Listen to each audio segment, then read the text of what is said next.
Assalamualaikum warahmatullahi wabarakatuh.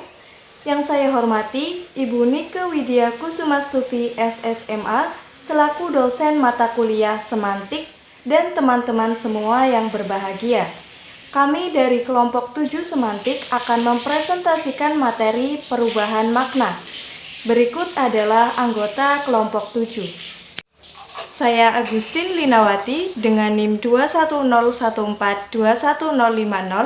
Perkenalkan, nama saya Zulfatun Nikmah Sabila dengan NIM 2101-421005. Perkenalkan, saya Hanifah Rifdanul Azizah dengan NIM 21014211029. Saya Lydia Rombrapuk dengan NIM 2101421015. Saya Miftahul Jannah dengan NIM 21014211037. Selanjutnya bisa teman-teman simak pembahasan tentang perubahan makna dari kelompok 7. Pengertian makna. Makna adalah bagian yang tidak terpisahkan dari semantik dan selalu melekat dari apa yang kita tuturkan. Pengertian dari makna sendiri sangatlah beragam. Berikut pengertian makna menurut para ahli. Terdapat 5 tokoh yang menjelaskan mengenai pengertian makna. Yang pertama yaitu Mansur Pateda tahun 2001 halaman 79 yang mengemukakan bahwa istilah makna merupakan kata-kata dan istilah yang membingungkan.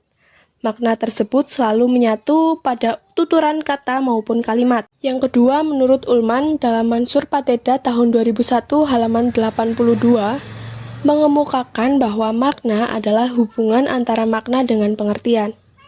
Yang ketiga, menurut Ferdinand de Saussure dalam Abdul Khair tahun 1994, halaman 286, mengungkapkan bahwa pengertian makna adalah sebagai pengertian atau konsep yang dimiliki atau terdapat pada suatu tanda linguistik. Yang keempat, menurut Blomfield dalam Abdul Wahab tahun 1995, halaman 40, mengemukakan bahwa makna adalah suatu bentuk kebahasaan yang harus dianalisis dalam batas-batas unsur-unsur penting situasi di mana penutur mengujarnya.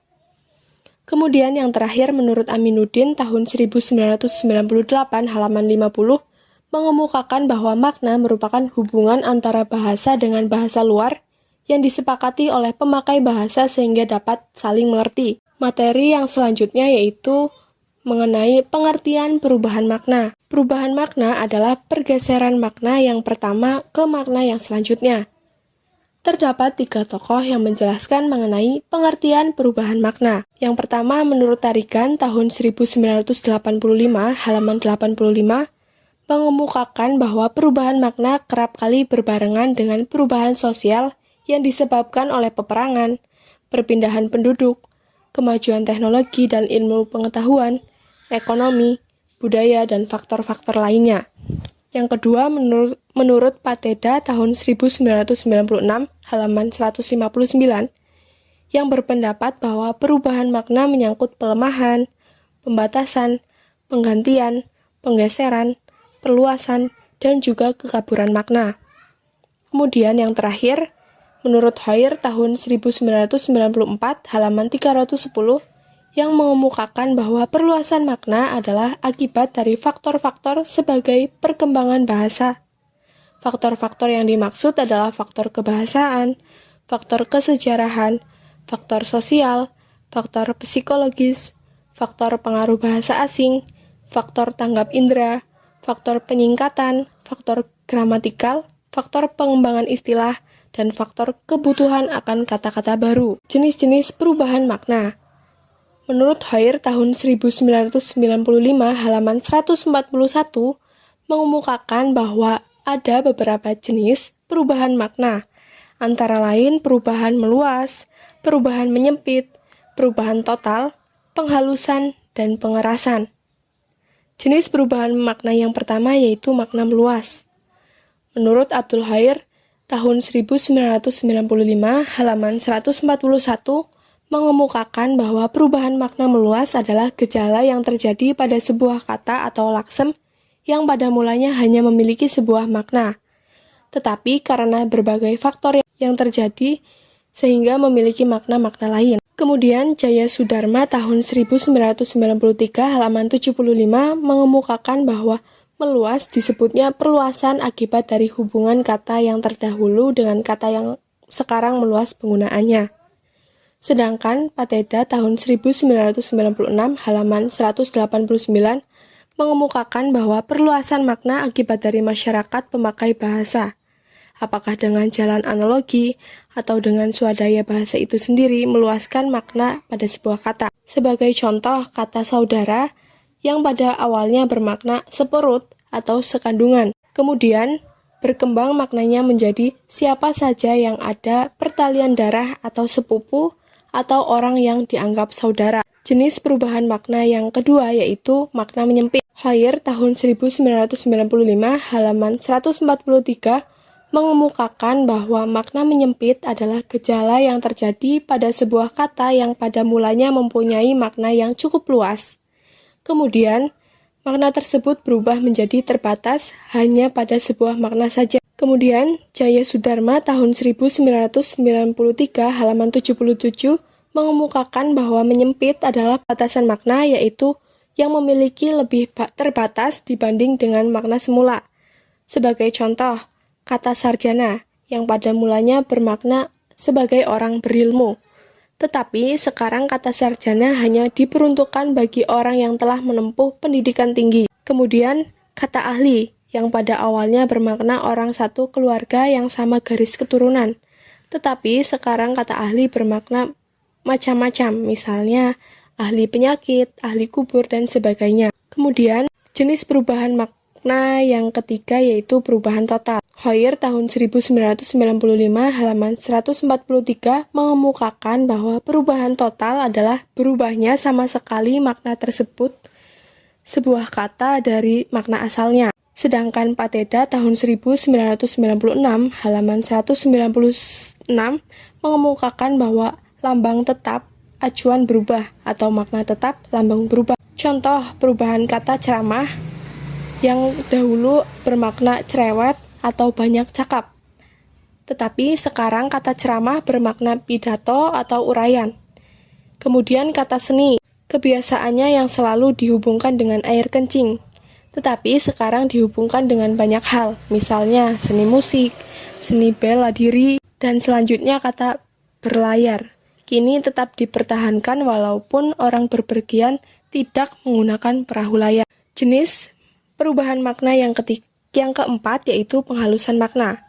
Hoyer tahun 1995 halaman 144 mengemukakan bahwa penghalusan adalah perubahan makna meluas, menyempit, atau berubah secara total yang dihubungkan dengan makna yang menjadi halus. Pateda tahun 1996 halaman 190 mengemukakan bahwa penghalusan makna adalah melemahkan makna, yaitu makna kata tetap dipertahankan meskipun lambangnya diganti. Contoh, pada kata penjara atau bui, dihaluskan maknanya menjadi lembaga permasyarakatan. Kemudian kata korupsi dihaluskan maknanya menjadi menyalahgunakan jabatan. Yang terakhir, jenis perubahan makna yaitu pengasaran makna. Hoyer tahun 1995 halaman 145 mengemukakan bahwa pengasaran adalah usaha untuk mengganti kata yang maknanya halus atau bermakna biasa dengan kata yang maknanya kasar. Dan Jaya Sudarma tahun 1993 halaman 78 mengemukakan bahwa pengasaran makna adalah menggeser makna yang halus kepada makna menyinggung perasaan orang yang mengalaminya.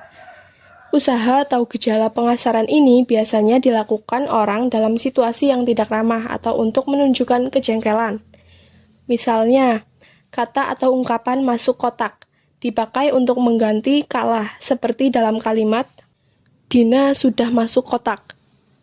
Begitu juga dengan kata menjebloskan yang dipakai untuk menggantikan kata memasukkan, seperti dalam contoh kalimat polisi menjebloskannya ke dalam sel. Menurut Ullman tahun 2007 halaman 248, perubahan makna dipengaruhi oleh beberapa faktor tertentu, di antaranya sebagai berikut. 1. Faktor bahwa penyerapan bahasa dari satu generasi yang lebih tinggi kepada generasi di bawahnya terjadi tidak sempurna. seorang anak dapat saja mengalami kesalahan dalam penyerapan bahasa.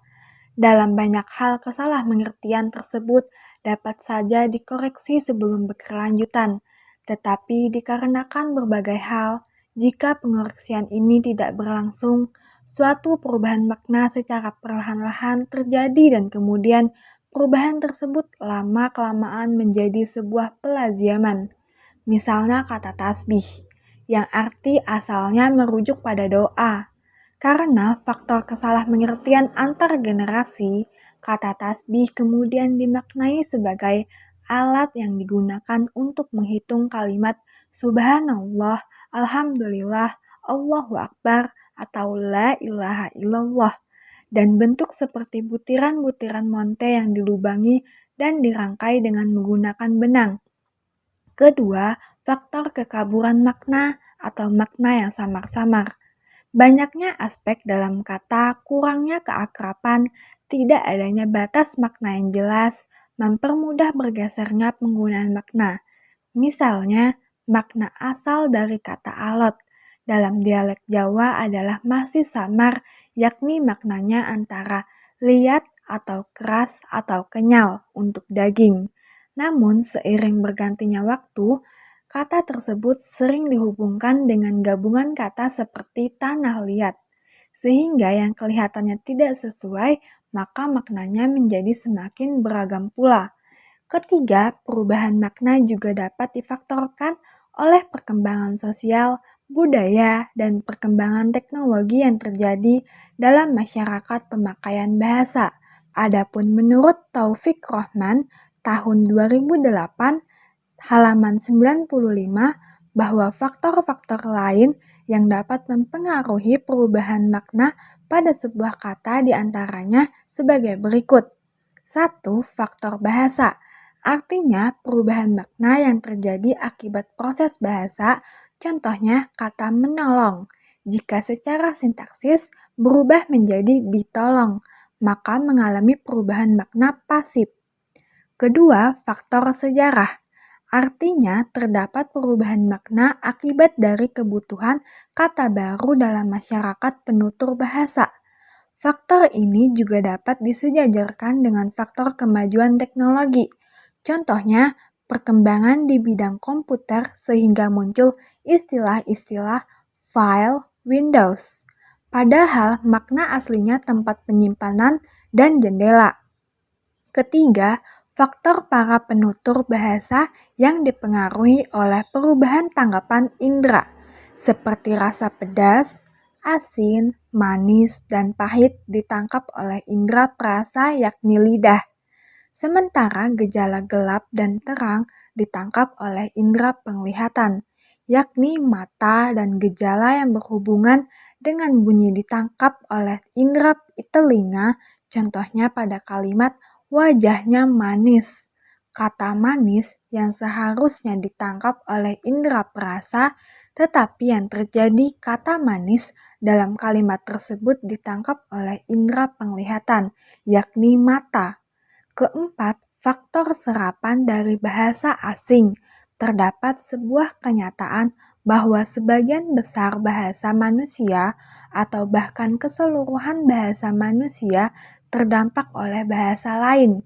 Contohnya, banyaknya serapan kata dari bahasa Arab ke dalam bahasa Indonesia.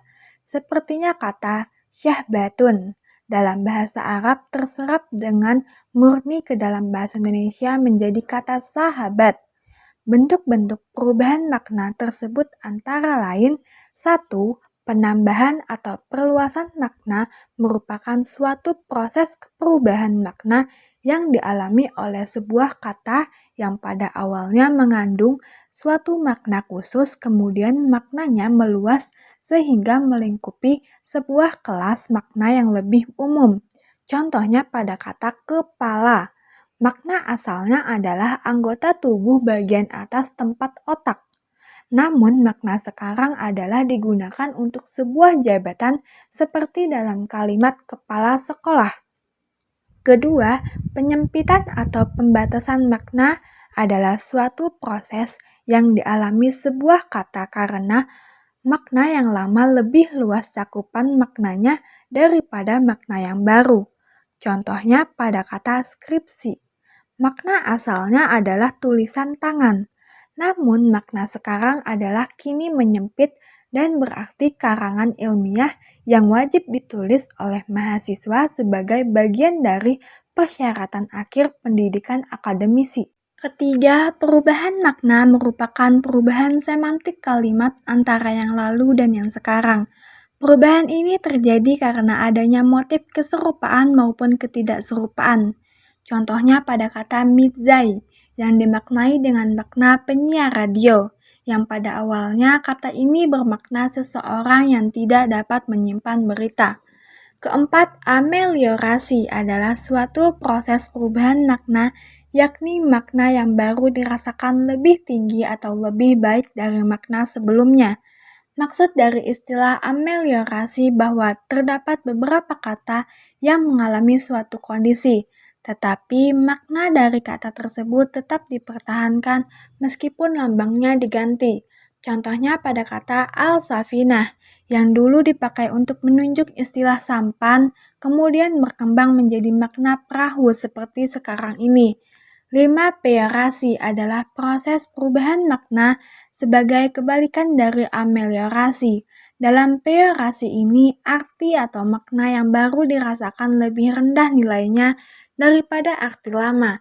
Contohnya pada kata bunting, yang dirasa kurang sopan maka diganti dengan kata hamil atau mengandung. Kemudian diganti lagi dengan frasa berbadan dua. Kemudian konsekuensi perubahan makna. Perubahan makna dalam semua bahasa adalah sebuah keniscayaan. Perubahan makna yang terjadi dalam suatu bahasa tertentu meskipun tampak sebagai masalah yang sepele dan remeh, tetapi pada kenyataannya tidak sesederhana yang dibayangkan. Jika dapat dianalisis dengan jeli, dalam ketidakbakuan makna suatu bahasa atau keracunan dan ambiguitas, makna dapat menimbulkan konsekuensi berupa terjadinya miskonsepsi dalam masyarakat pemakai bahasa. Ia dapat digunakan sebagai kendaraan untuk berbagai kepentingan seperti kepentingan politik, ideologi, keyakinan beragama, atau untuk mempertahankan status quo yang dimiliki seseorang atau kelompok masyarakat tertentu. Hal tersebut dapat menyulut terjadinya friksi, disintegrasi, atau perpecahan. Selanjutnya, di dalam perubahan makna terdapat konsep perubahan makna. Konsep perubahan makna. Lebih dari 70 tahun silam, Edward Shapiro dalam Ullmann tahun 2007, halaman 247, memperkenalkan konsep baru yang sangat berharga bagi perkembangan dunia linguistik. Ia menulis bahasa bergerak sepanjang waktu, membentuk dirinya sendiri. Ia mempunyai gerak mengalir dan tak satu pun yang sama sekali statis. Tiap kata, tiap unsur gramatikal, tiap peribahasa, bunyi dan aksen merupakan konfigurasi yang berubah secara pelan-pelan, dibentuk oleh getar yang tidak tampak dan impersonal yang merupakan hidupnya bahasa. Konsep tersebut memberikan pondasi berharga bagi dunia linguistik, terutama bagi para peminat kajian semantik atau kajian makna. Bahasa memiliki sifat selalu berkembang sesuai dengan perkembangan pemakai bahasa tersebut. Begitu juga makna sebuah kata. Ia berimprovisasi dan berevolusi sedemikian rupa menyesuaikan kebutuhan pemakai bahasa. Masyarakat tertentu yang memiliki kompleksitas budaya dan keragaman bentuk permasalahan yang heterogen menuntut penggunaan bahasa yang lebih banyak daripada masyarakat yang minim budaya dan minim problematika. Hal ini terjadi pula pada konsep makna yang banyak mengalami perubahan sesuai dengan kebutuhan pemakai bahasanya. Fakta tersebut dapat mendasari sebuah asumsi dasar teori kontekstual mengenai bahasa, bahwa suatu bahasa tidak mempunyai makna jika terlepas dari konteksnya. Artinya, suatu bahasa memiliki makna primer. dan kemudian makna primer tersebut berubah menjadi makna sekunder manakala bahasa tersebut diletakkan pada masa yang berbeda dan dalam konteks yang berbeda pula. Artinya, makna sebuah kata terikat pada lingkungan kultural atau budaya dan ekologis pemakainya. Hal ini tercantum dalam Parera tahun 2004 halaman 47. Kemudian kontekstualisasi makna tersebut banyak mengilhami terjadinya perubahan makna dalam bahasa. Masyarakat pemakai bahasa tertentu seiring dengan perjalanan waktu dan perkembangan teknologi serta dinamisasi ilmu pengetahuan memiliki konsep baru atau benda baru atau peristilahan baru atau konteks baru yang belum ditemukan simbolnya untuk mendukung konsep tersebut. Oleh karena itu, dapat terjadi pengguna bahasa secara konvensional atau tradisional menggunakan bahasa yang telah ada pada masyarakat mereka untuk kemudian mengubah maknanya sesuai dengan konsep yang mereka miliki. Misalnya, ketika ditemukan konsep atau benda baru dalam masyarakat Jawa mengenai sebuah mesin yang bentuknya menyerupai sepeda angin yang biasanya mereka kayuh, dan konsep atau benda baru tersebut dapat bergerak sendiri dengan tenaga motor tanpa dikayuh, maka mereka mengambil bahasa sepeda yang sudah mereka kenal untuk kemudian disematkan ke dalam kata motor, sehingga dalam bahasa Jawa muncullah gabungan kata sepeda motor. Kata motor dalam bahasa Jawa kemudian maknanya berubah semakin meluas, dan tidak hanya terbatas pada kata motor yang dikendarai di daratan. Setelah pada perkembangan teknologi terdapat konsep atau benda berupa mesin berpenumpang yang dapat mengudara. Karena bahasa Jawa tidak mampu melahirkan kata yang sepadan dan dapat mengakomodasi konsep berupa benda terbang tersebut, akhirnya bahasa lama berupa motor mereka gunakan kembali untuk kemudian disandingkan dengan kata mabur dalam bahasa Jawa yang berarti terbang. Kemudian muncullah gabungan kata motor mabur yang berarti pesawat terbang. Gambaran di atas menunjukkan bahwa secara sinkronis makna sebuah kata dalam bahasa tidak berubah.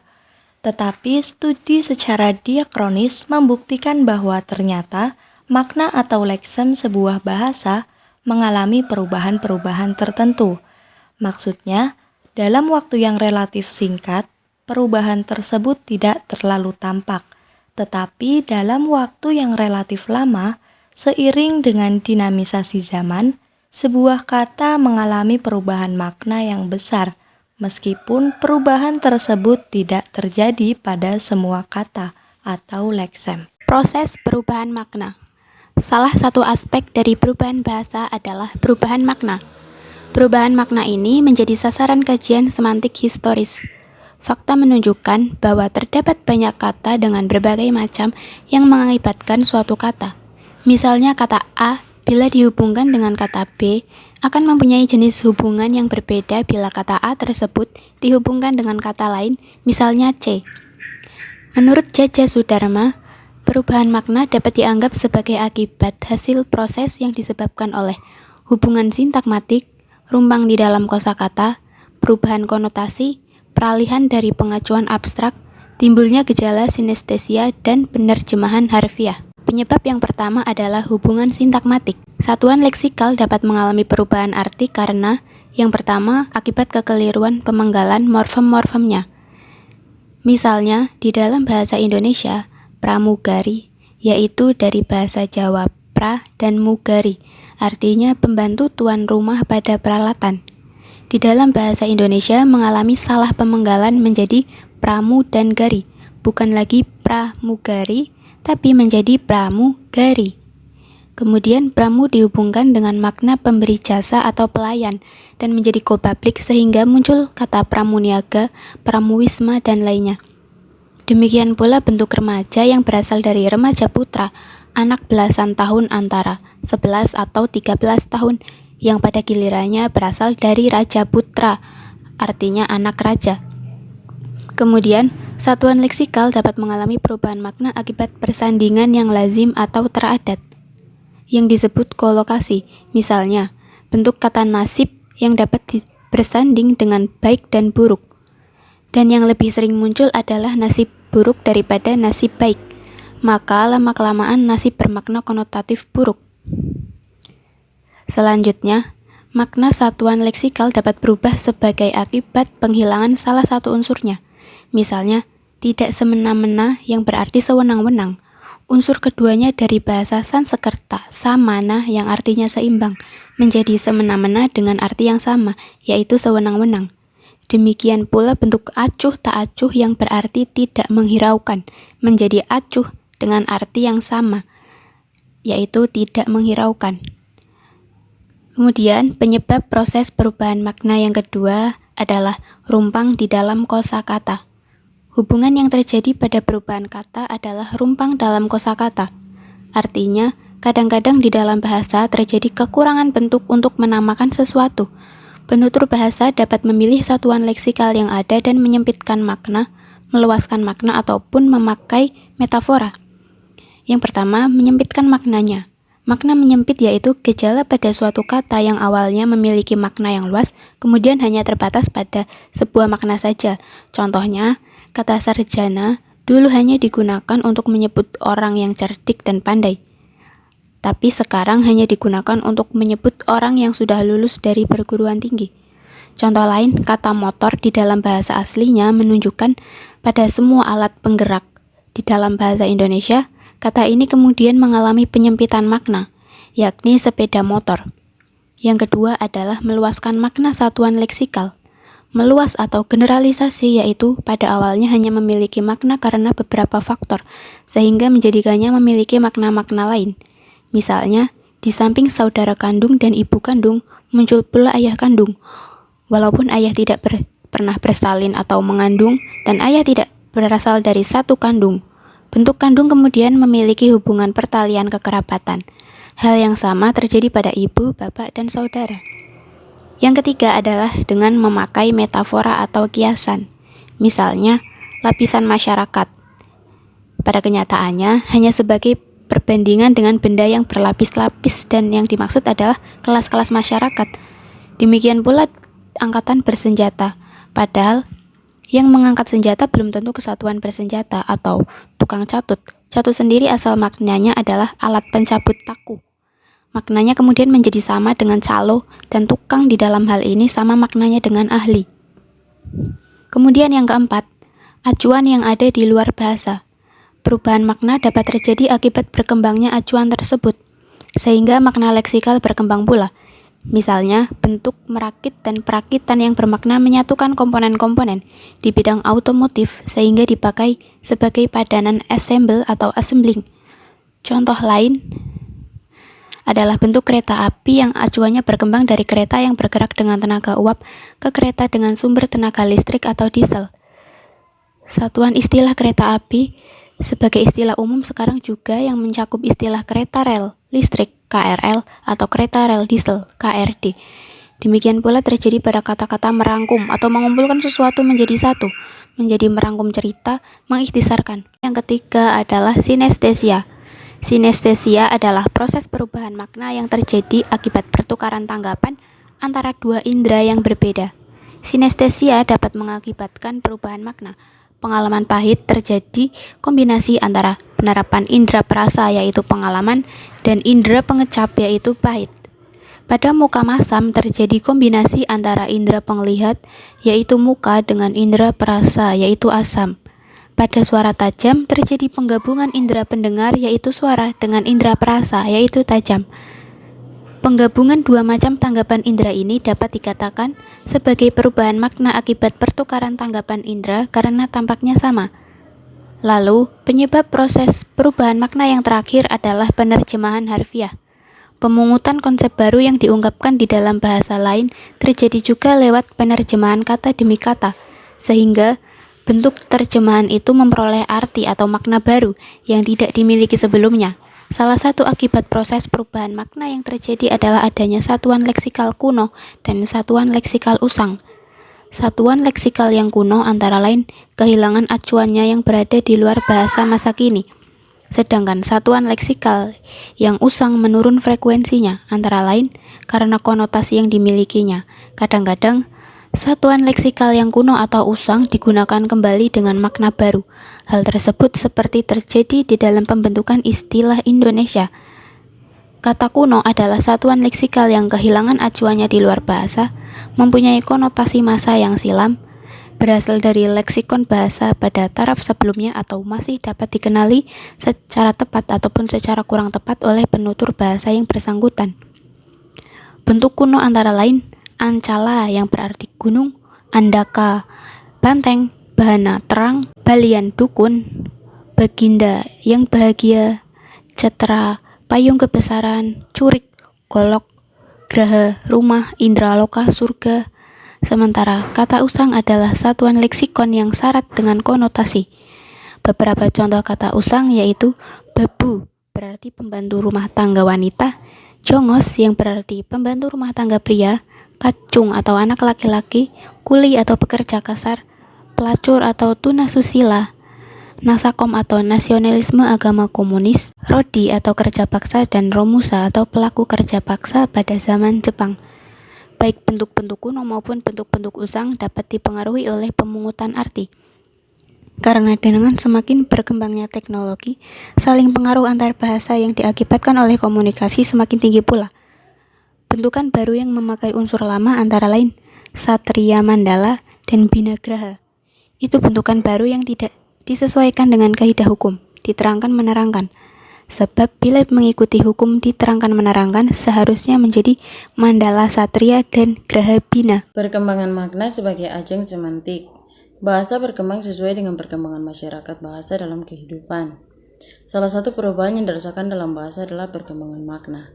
Perkembangan makna dalam hal ini harus diberi jangkauan, cakupan, perubahan, perluasan, dan penyempitan serta pergeseran makna. Dapat terjadi sebagai akibat perkembangan makna oleh pemakai bahasa. Perkembangan makna sejalan pula dengan perkembangan pikiran manusia, karena manusia yang menggunakan bahasa. Oleh karena itu, apabila bahasa berkembang, makna turut berkembang pula. Jadi pernyataan language moves downtime in a quest of its own meaning pada Ullmann pada tahun 1972 merupakan hakikat perkembangan bahasa dalam kehidupan. Dapat dirasakan terutama melalui kosakata, dan hal ini sama halnya dengan dikemukakan oleh J. Sudarma pada tahun 1993. Perubahan makna ini menjadi jangkauan semantik historis, dan perubahan makna dapat terjadi melalui hubungan sintakmatik. Rumpang dalam kosakata peralihan dari pengajuan yang konkret menjadi abstrak, timbulnya gejala sinestesia dan penerjemahan harfiah. Palmer pada tahun 1976. Di pihak lain, perubahan makna sebagai akibat kebahasan linguistik kesejahteraan, sebab sosial, psikologi, pengaruh bahasa asing, dan karena keperluan kata-kata baru. Sebab linguistik berhubungan dengan faktor kebahasan, baik yang berhubungan dengan tataran bahasa, fonologi, morfologi, sintaksis, dan wacana, maupun luar bahasa. Perhatikanlah di dalam bahasa Indonesia, kata sahaya pada mulanya dihubungkan dengan budak, tetapi dengan perubahan menjadi saya, kata tersebut mengacu pronominal personal netral, tidak ada pemarkah hormat atau intim, atau tidak hormat. Apabila saya dibandingkan dengan aku, akan terlihat perbedaan bahwa saya netral, sedangkan aku intim. Muatan makna apa yang berubah apabila dibandingkan antara kita dengan kita sebagai pronominal personal jamak? Hal tersebut termaksud ke dalam gejala perubahan makna. Dalam tataran morfologi, perubahan makna dalam tataran sintaksis dapat dipertimbangkan apabila terjadi penyisipan unsur kalimat Kirk al. pada tahun 1985. Bandingkan perubahan makna yang terjadi apabila kalimat pada contoh disisipi kata hanya sebagai unsur kalimat. 1. Pada pertemuan itu saya menyentuh dia, atau muatan makna apa yang terjadi pada kalimat. 2. Pak Krishna mencintai istrinya, Pak Amin juga. Sebab historis pada kosakata atau ekspresi tuturan tertentu muncul karena sejarah. Kita dapat merasakan mengapa ada perang apa yang mengakibatkan Indonesia memiliki kata negosiasi, perang Teluk, Rudal, Malvinas, Skap, perang Vietnam. Ekspresi tuturan tersebut dirasakan sebagai pengaruh peristiwa dunia, pengaruh dari dalam yang mengakibatkan perubahan makna. Sebagai sebab historis adalah seni butuh, wadah, anjing sana, kudapan, wayang kulit atau golek, Bandung lautan api, semangat Bandung. Ekspresi tuturan dan dianggap sebagai unsur asli Indonesia dan dirasakan seluruh masyarakat Indonesia sampai ke pelosok adalah akronim Posyandu dan Puskesmas. Contoh ekspresi yang menunjukkan gejala perubahan sebagai akibat sosial antara lain gerombolan, simposium. Faktor psikologi yang mengakibatkan perubahan makna dapat berupa faktor emotif dan kata-kata tabu, merupakan faktor penyebab perubahan makna. Ini dapat terjadi karena kekeliruan pemenggalan morfem-morfemnya. Perhatikan di dalam bahasa Indonesia, pramugari dari bahasa Jawa, pra plus mugari, pembantu tuan rumah pada peralatan. Di dalam bahasa Indonesia mengalami salah pemenggalan menjadi pramu plus gari, yang kemudian pramu menjadi go publish, sehingga muncul pramuniaga, pramuwisnu. Hubungan yang terjadi pada perubahan kata adalah rumpang dalam kosakata, artinya kadang-kadang di dalam bahasa terjadi kekurangan bentuk untuk menamakan sesuatu. Bandingkan pemilik dan peneliti atau pemerintah yang berbeda maknanya dalam kehidupan sehari-hari dengan istilah dalam ketatanegaraan. Apabila tidak ada unsur yang diperlukan, itu akan dibentuk dari unsur yang sudah dengan menggunakan analog. Perhatikanlah di samping. Saudara kandung kita memiliki ayah kandung, padahal ayah tidak pernah mengandung. Rumpang dalam kosakata ini biasanya diisi pula dengan metafor. Perhatikan kata lapisan masyarakat. Pada kenyataan hanya sebagai pembanding dengan benda yang berlapis-lapis dan dimaksud adalah kelas sosial. Demikian pula angkatan bersenjata atau tukang catut. Acuan di luar bahasa pun dapat melengkapi rumpang dalam kosakata. Perhatikan merakit atau kereta api.